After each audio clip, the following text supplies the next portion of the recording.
بسم اللہ الرحمن الرحیم۔ السلام علیکم۔ صحیح بخاری میں ہے کہ حضرت عائشہ رضی اللہ تعالی عنہا نے بیان کیا ہے، 11 عورتیں بیٹھیں اور انہوں نے باہم یہ عہد و پیمان کیا کہ اپنے اپنے خاوند کی کوئی بات پوشیدہ نہ رکھیں گی۔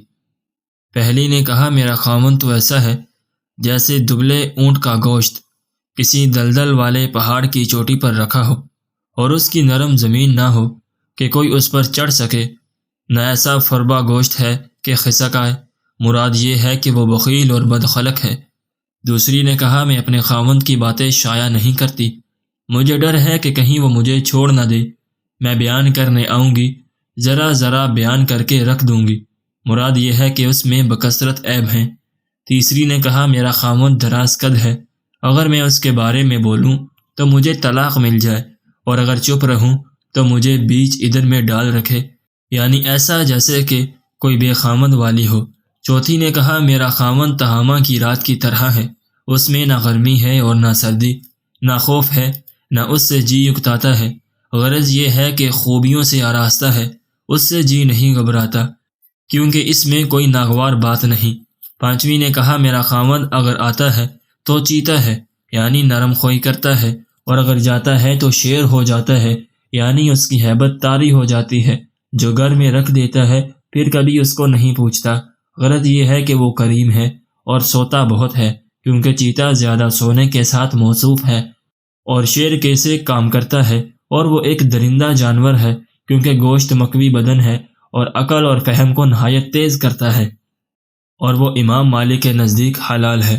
چھٹی نے کہا، اگر میرا خاوند کھانے پر آتا ہے تو بہت سا کھا جاتا ہے، اور پینے پر آتا ہے تو سب پی جاتا ہے، اور اگر کروٹ سے لیٹتا ہے تو لپٹ جاتا ہے، اور اپنا ہاتھ اپنے کپڑے کے نیچے داخل نہیں کرتا کہ اس کے بدن کا عیب معلوم ہو، یہ اس کے حسن صحبت کی تعریف کرتی ہے۔ اور بعض نے کہا، اس کی مذمت کرتی ہے کہ گھر کے حالات کی خبر نہیں لیتا۔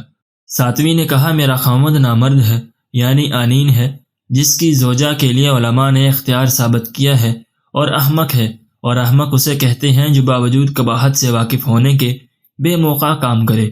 بعض نے کہا ہے کہ باوجود علم کے ضرر رساں کام کرے، اور بعض نے کچھ اور معنی بیان کیے ہیں۔ کہتے ہیں کہ اس کو نوی نے روزہ میں بیان کیا ہے، ہر بیماری اس کا علاج ہے، یعنی تمام لوگوں کے عیب اس میں جمع ہیں، اسے کچھ دریغ نہیں کہ سر پھاڑ ڈالے یا ہڈیاں چور کر دے یا کھوپڑی توڑ دے۔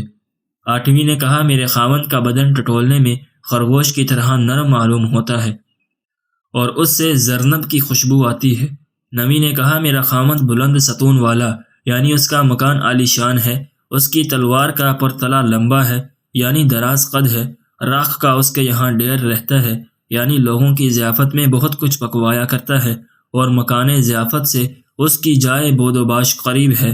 حدیث شریف میں ہے کہ ہر شے کی ایک زکوٰۃ ہے، اور مکان کی زکوٰۃ خانہ ضیافت ہے۔ 10ویں نے کہا، میرا خاوند مالک ہے کہ ایسا مالک ہے کہ اس سے بہتر متصور نہیں، اس کے بکثرت اونٹ ہیں جو چرنے کم جاتے ہیں، اور جب باجے کی آواز سنتے ہیں تو انہیں یقین ہو جاتا ہے کہ اب مارے جائیں گے، یعنی مہمانوں کے لیے ہم ذبح ہوں گے۔ 11ویں نے کہا، میرا خاوند ابو ذرا ہے، ابو ذرا کا کیا کہنا ہے، اس نے تو زیوروں سے میرے کان لاد کر جلملا دیے، اور میرے بازوؤں میں فربہی سے نیری چربی ہی چربی بھر دی، اور مجھے ایسا خوش کیا کہ میں اپنے جی میں پھولی نہیں سمائی، تھوڑی سی بکریوں والے غریب کنبے سے مجھے لایا تھا، اور یہاں لا کر مجھے ایسے گھر کا بنا دیا کہ جن کے یہاں گھوڑے، اونٹ، گائیں اور کھیت سبھی کچھ ہے، اس کے پاس مجھے کوئی برا نہیں کہتا، اور سونے پر آتی ہوں تو شام سے صبح کر دیتی ہوں، اور پینے پر آتی ہوں تو خوب جی بھر کر پی لیتی ہوں۔ جہاں اس عورت کا مکان تھا وہاں پانی کم ملتا تھا۔ ابو ذرا کی ماں کیسی اچھی ماں ہے، اس کے بدن میں موٹی موٹی بنی پڑی ہیں، اس کا گھر کشادہ ہے۔ ابو ذرا کا بیٹا کیا خوب بیٹا ہے، کھجور کی نرم نرم شاخوں کی بنی ہوئی اس کی خوابگاہ ہے۔ بکری کے بچے کے دست سے شکم سیر ہو جاتا ہے، یعنی بہت تھوڑا کھاتا ہے۔ ابو ذرا کی بیٹی بھی کیسی اچھی بیٹی ہے، اپنے ماں باپ کی فرما بردار ہے اور موٹی تازی ہے۔ شافعی کا قول ہے کہ میں نے کوئی موٹا عقلمند نہیں دیکھا، اور اپنے پڑوس کو غصہ دلاتی ہے، یعنی ایسی حسین ہے کہ اس کی صورت دیکھ کر جلتی ہے۔ ابو ذرا کی لونڈی بھی کیا خوب لونڈی ہے، ہماری باتیں مشہور نہیں ہونے دیتی، یعنی گھر کی بات دوسروں سے نہیں کہتی پھرتی، اور نہ کھانے پینے کی چیزوں میں خیانت کرتی ہے، اور ہمارے گھر کو خراب نہیں رکھتی۔ یعنی کھانا خراب نہیں ہونے دیتی بلکہ عمدگی سے پکاتی ہے اور کھانے خوب کھلاتی ہے۔ بعض نے کہا ہے مطلب یہ کہ گھر میں کوڑا نہیں رہنے دیتی، اور بعض نے کہا ہے کہ اس کے بچے نہیں ہیں، اور محب طبری نے کہا ہے کہ کھانے کی چیزیں کونے خدرے میں چھپائی نہیں پھرتی۔ پھر اس نے بیان کیا کہ ایک روز ابو ذرا کا کہیں جانا ہوا اور دودھ کی مشکیں چھلکتی جاتی تھیں۔ اسے ایک عورت ملی جس کے چیتے کی طرح 2 بچے تھے۔